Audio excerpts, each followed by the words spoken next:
imamarinate lang natin yan gamit ang dalawang sangkap. Asin at paminta. Syempre, baliktaran yan guys. Sa harap at sa likod, budburan nyo ng asin at paminta. Pagkatapos, imamarinate natin yan sa loob lamang ng 15 minutes or habang hinahanda nyo ang iba nyo pang mga sangkap, diba? Sobrang bilis lang.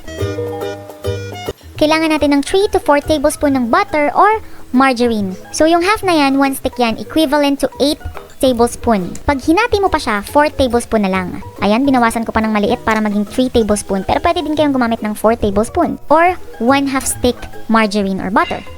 Next ay ang bawang.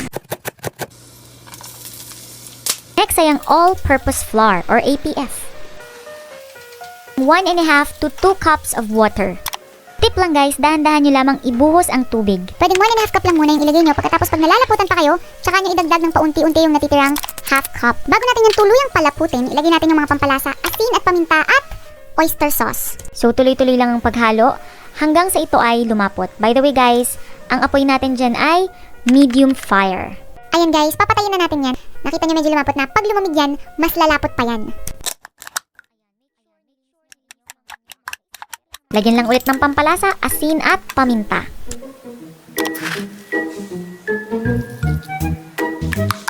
Lagyan natin ng all-purpose flour and cornstarch. Next ay ang tubig. Mas maganda kung cold water. So diba guys, thin batter lamang ang gagawin natin. Last but not the least na ginamit din naman natin kanina ay cornstarch. So, ilalagay natin dyan yung isda hanggang sa mabalutan lahat, likod at harap ng cornstarch. I-top nyo lang yung excess. And ito na nga, ilalagay na natin yung ating thin butter doon sa ating mga isda. Make sure na ma-coat mabuti lahat. Wala kang ititira.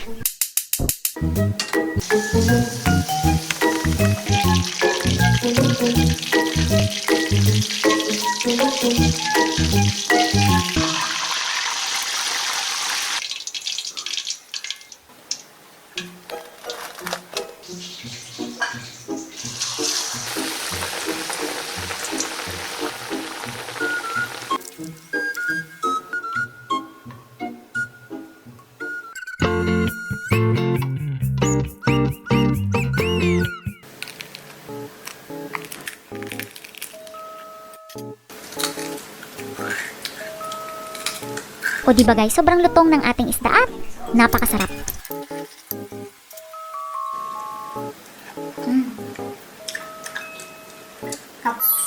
So pag sarili mo na yung isda mo, pwede mo nang bahugan ng gravy para mas maganda yung presentation. Katakam-takam.